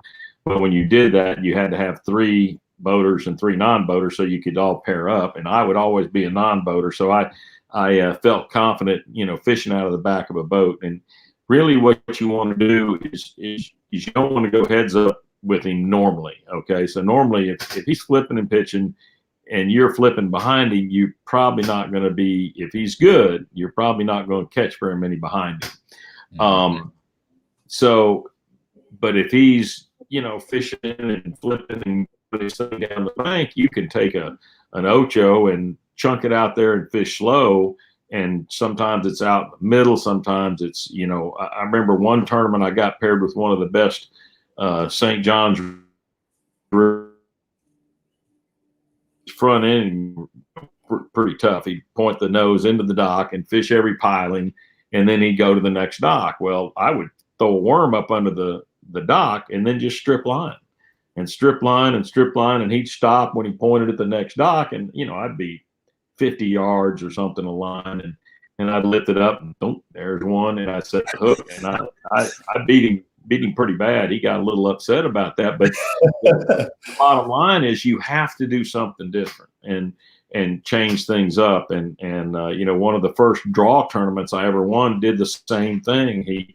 I got paired with a guy up at Talquin. First time I'd never fished Talquin, so we just went up there to fish a tournament. My buddy and I that got me into tournament fishing, and I got paired with one of the best guys on the lake, and he would pull in. He'd be fishing timber, so standing timber, and he'd pull into that tree and that stump, and he'd fish it, and then he'd turn and go to the next one. Well, I'd throw my worm out at that because I didn't have anything else to throw out there. I'd throw it out there, and then I'd strip line and he'd go to the next one. Well, he'd stop, and my line sometimes it'd be 30 yards, sometimes it'd be 50 yards back there, and I'd barely wiggle it. There's one, and I'd catch him. And I had it was an 8-fish limit, and I had 7 fish at like 1 o'clock. And when I caught the 7th one, I think he only had 1, and he pulled up the trolling motor and went in.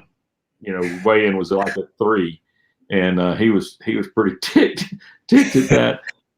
And so you're doing something different.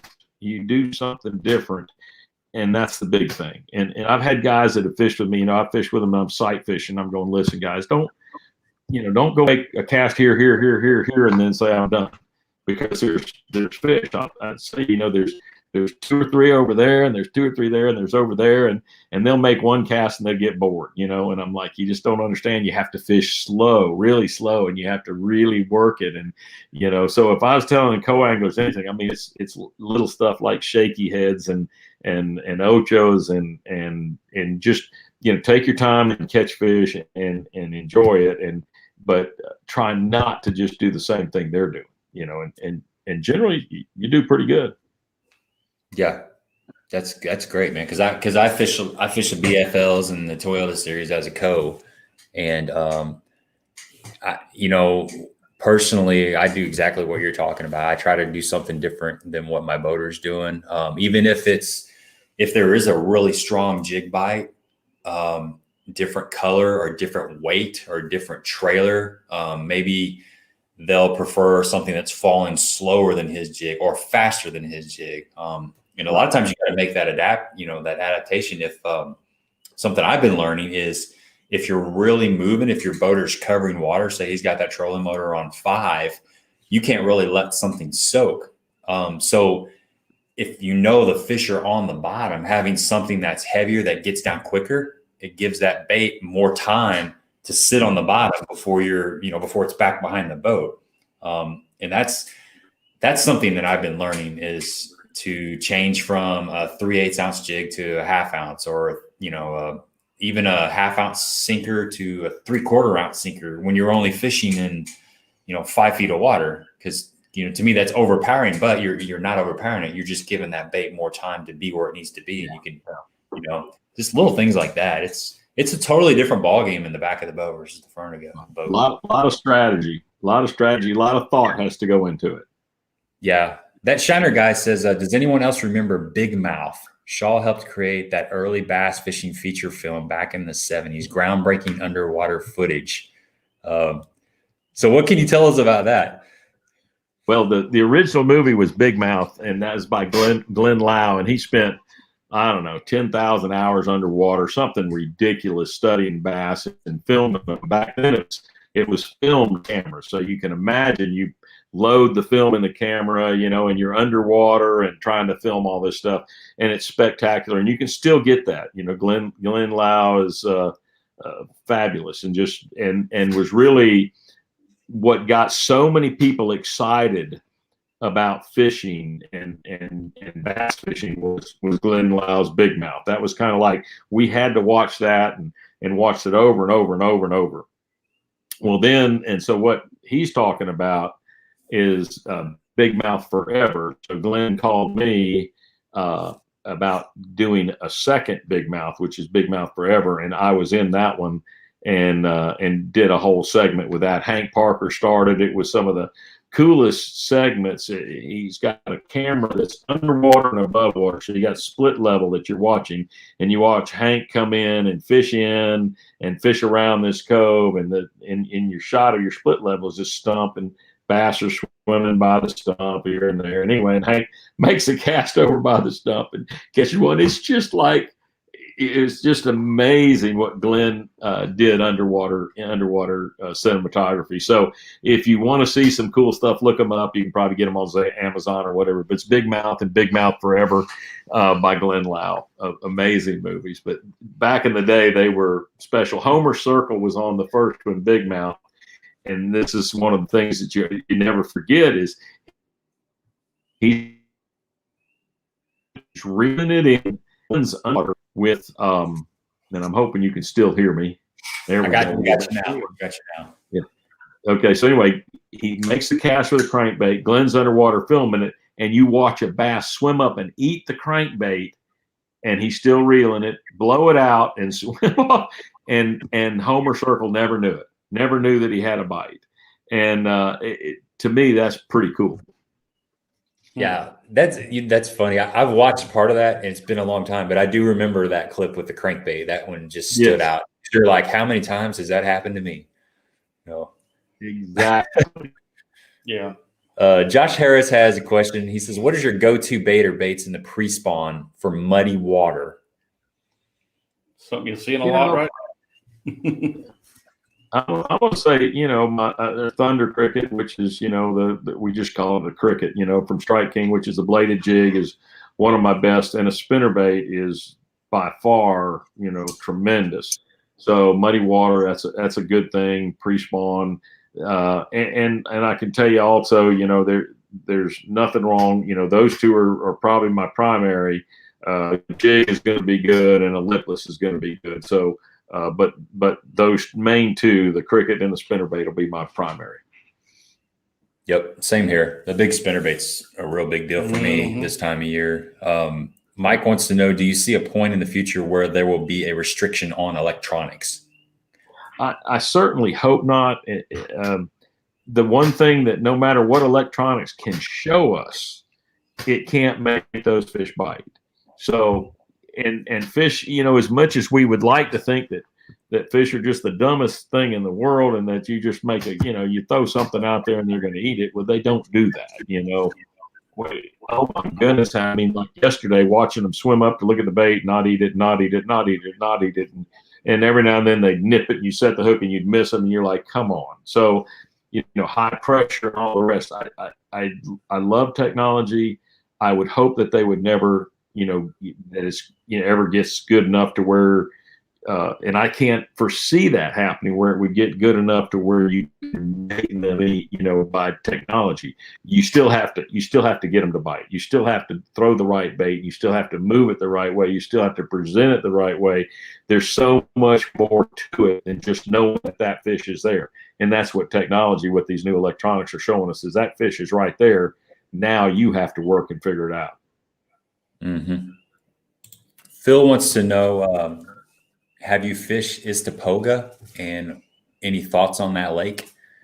Good lake, really good lake, fun lake.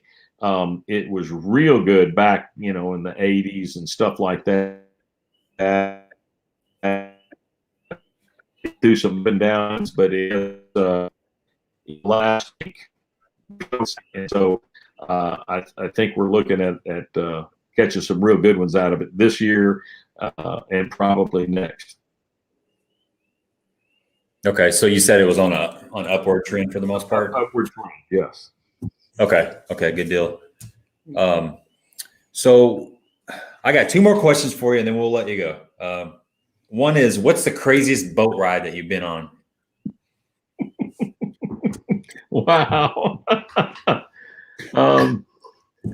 Well, I can tell you. So I got drawn with Paul Elias up at Thousand Islands, and it's windy as windy gets, and I mean, there could be a whole bunch of different versions of this. I've only fished tournaments for 37 years, so I might have one boat ride involved in that, but this one was pretty funny. So we had just got our new Super Pros SP, little 18-footer with a 150, and they were blistering fast, and I'd actually gone up and practiced in that rough stuff in New York just to make sure that how the boat would handle the stuff. So I get paired with Paul, and I said, Paul, we're going to go. We're going down to Shimo. We're going to make it.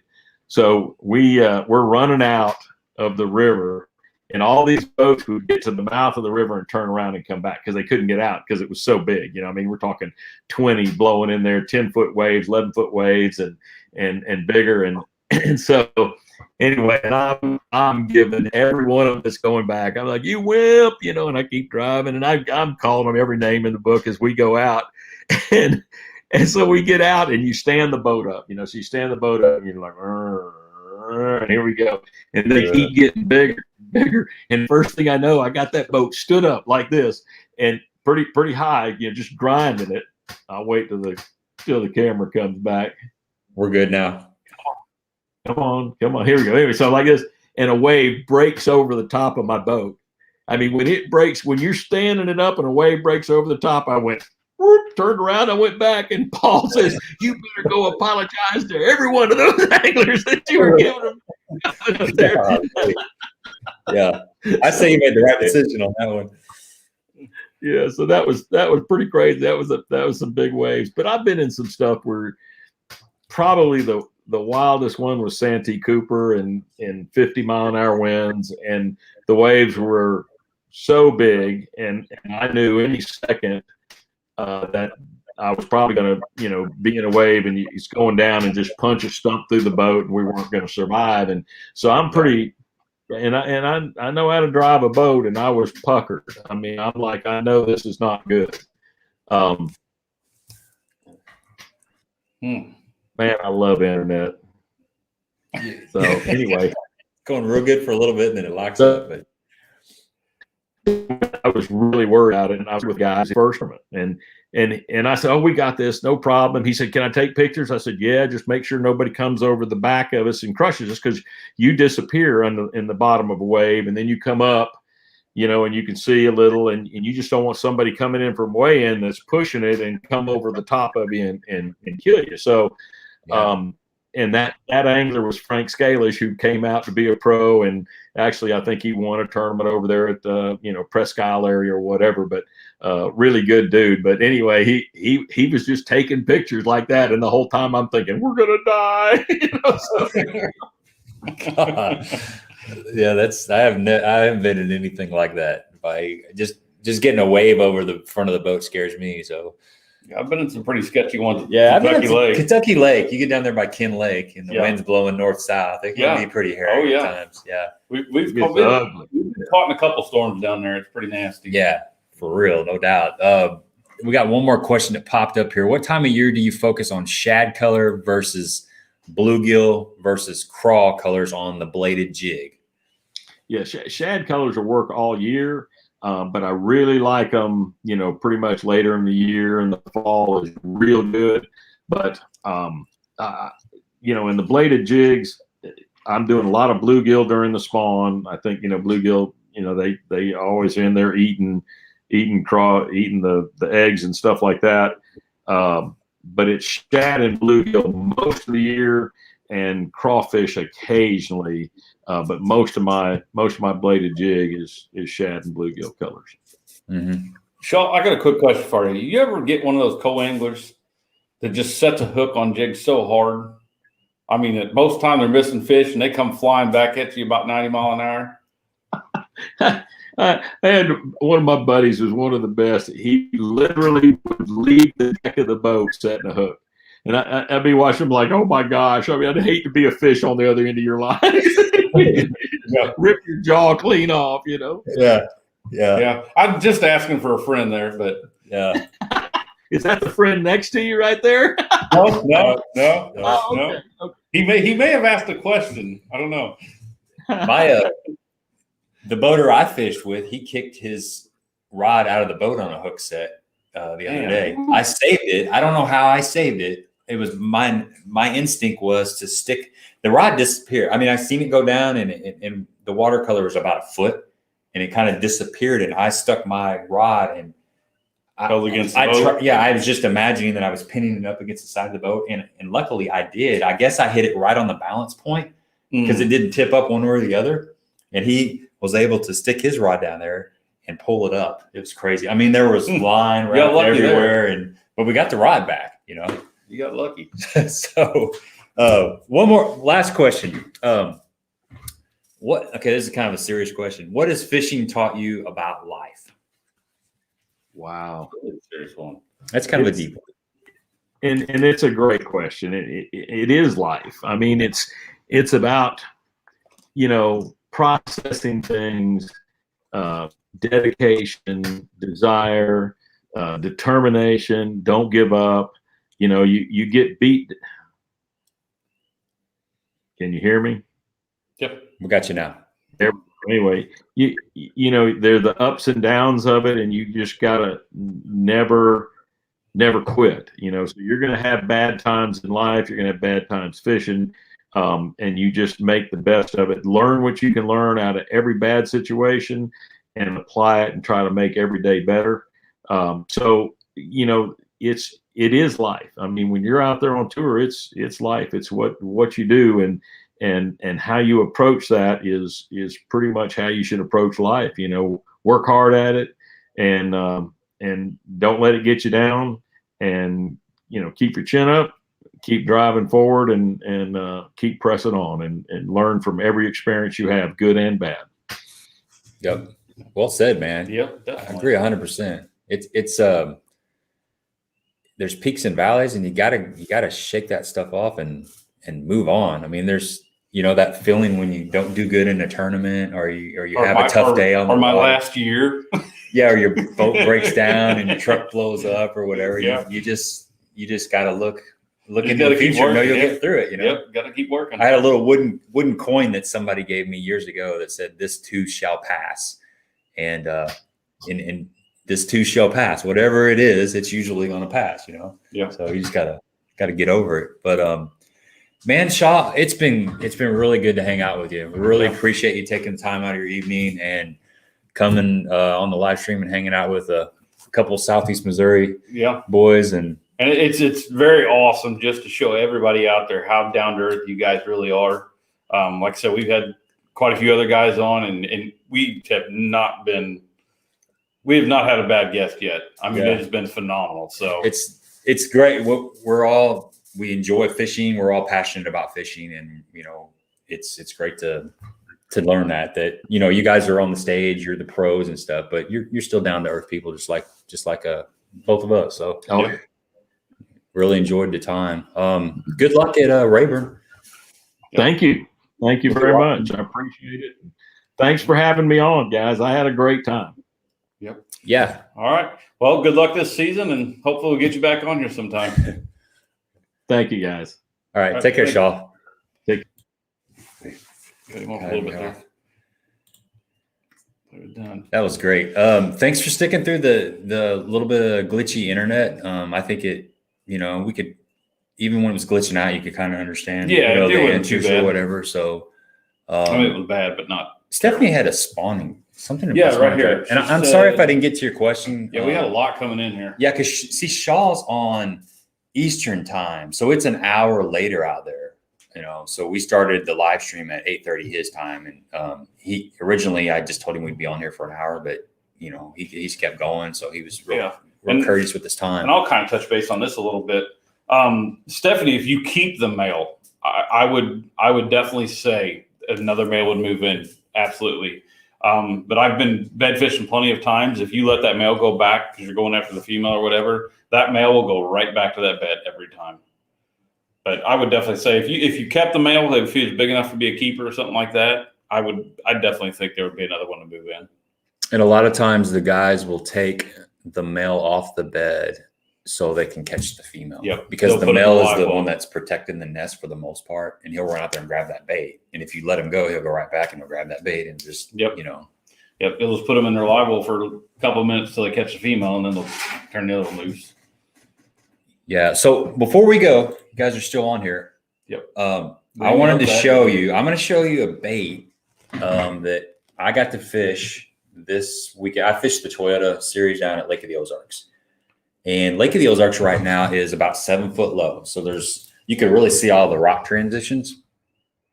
And Lake of the Ozarks is very rocky. You got all different kinds of rock. You got the lava rock. You got the shell. You got I don't know what all the different kinds of rocks are, but I hadn't really fished this jig. Well, I hadn't fished this jig at all. It's the new version of the Procaster by Cumberland Pro Lures.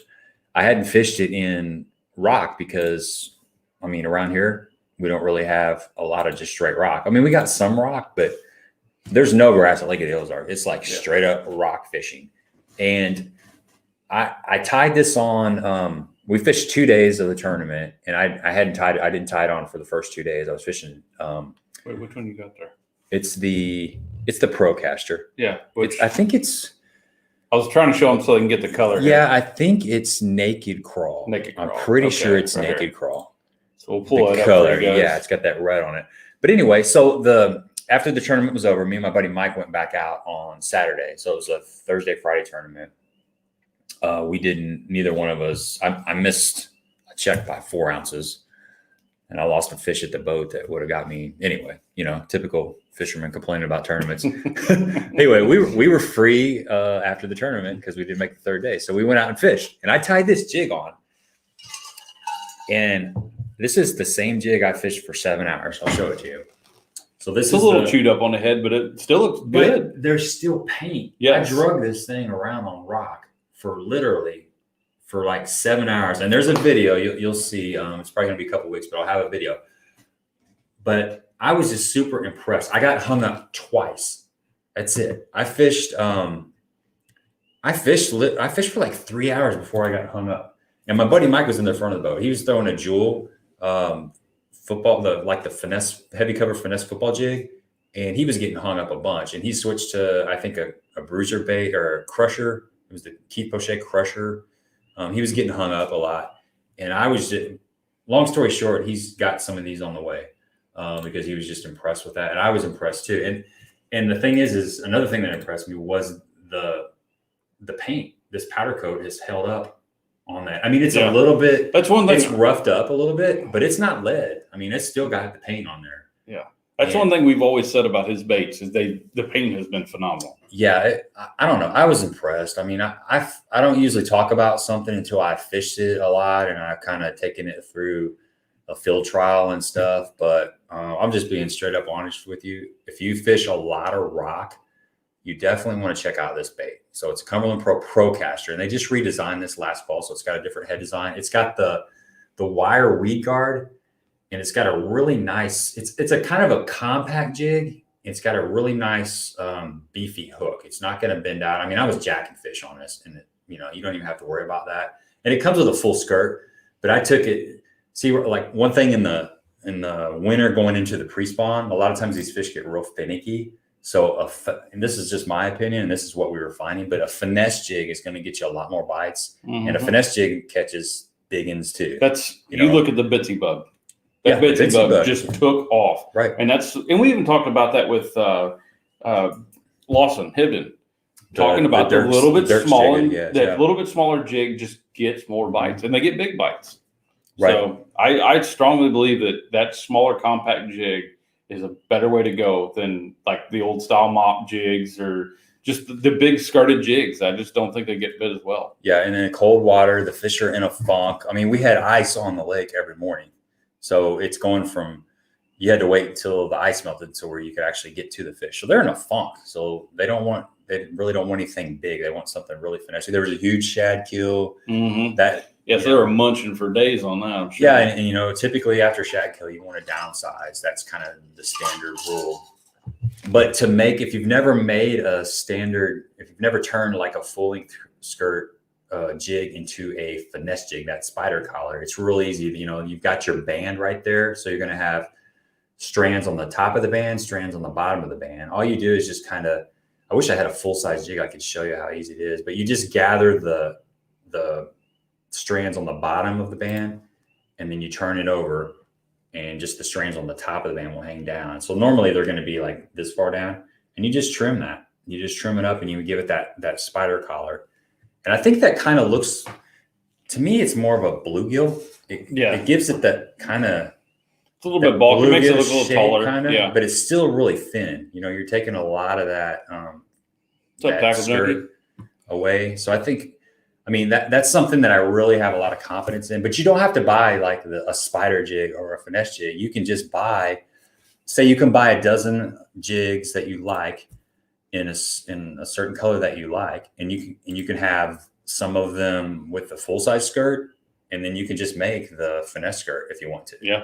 Best thing, dude, just go to Walmart and get you some cheap jigs and practice with them. That's the easiest thing to do. You can usually pick them up for $1 or something like that. Yeah. I mean, they're not expensive at all. And then one more thing that I'll tell you about about trimming a jig.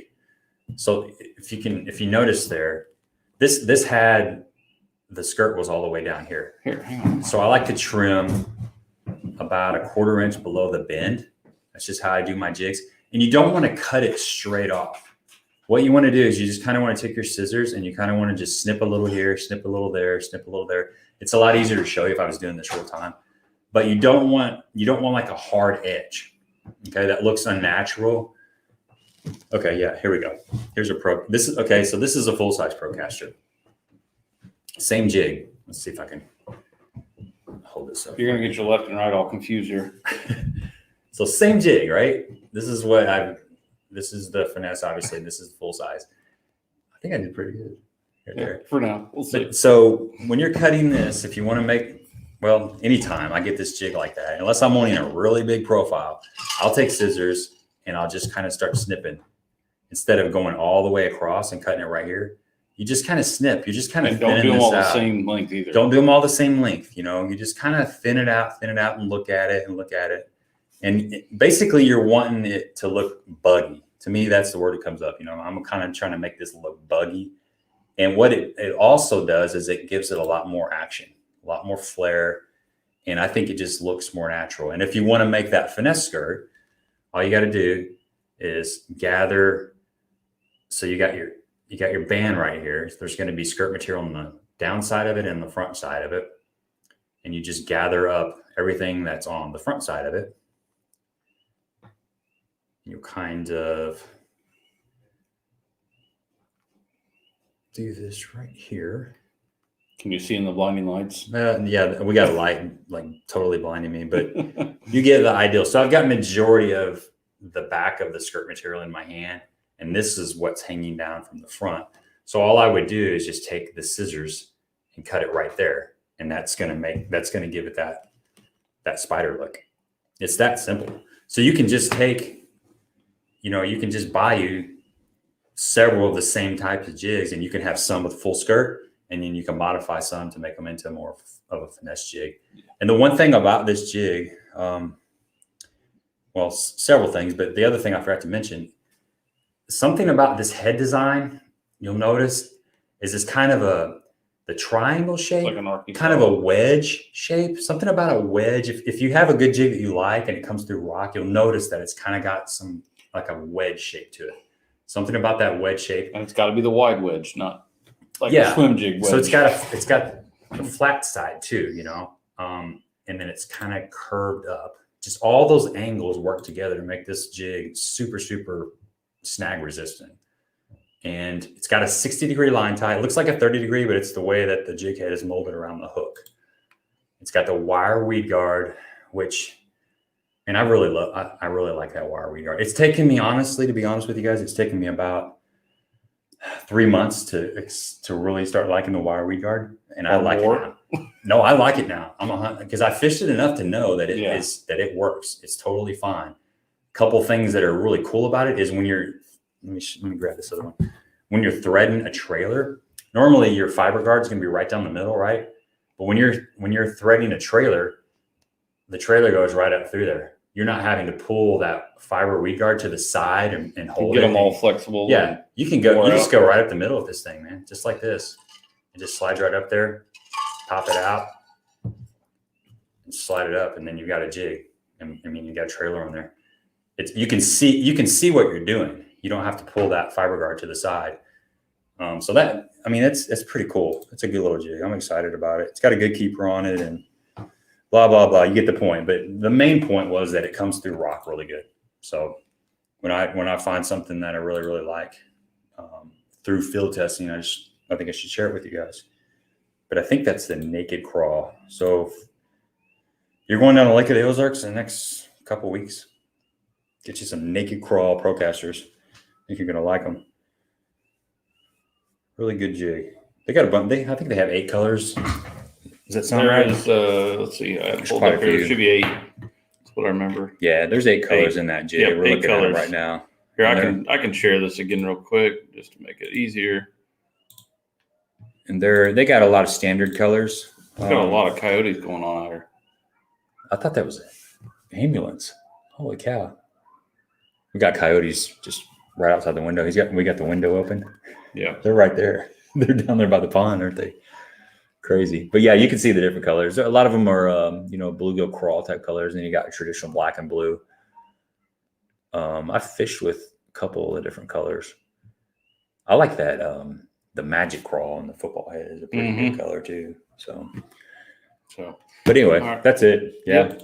We've been on here for almost 2 hours. So thanks for hanging with us. It's been great. And we will be back here next Monday, 7:30 Central. Don't have a guest lined up yet. I say let's get Ron back on. Yeah. We'll work on it. We'll talk. If he's up we'll talk. We'll figure it out. I'd like to get Sean Hurst on here too. Definitely. Yeah. So maybe I could send a message out to him and see if he's available. Then the following week, I've got a guest lined up. So we'll have Chad Morgan Taylor is going to be our guest. So, but that's all we got for you. Thanks for hanging with us, and I hope you enjoyed the stream, and we'll see you next time. Yep. I'll see you. All right.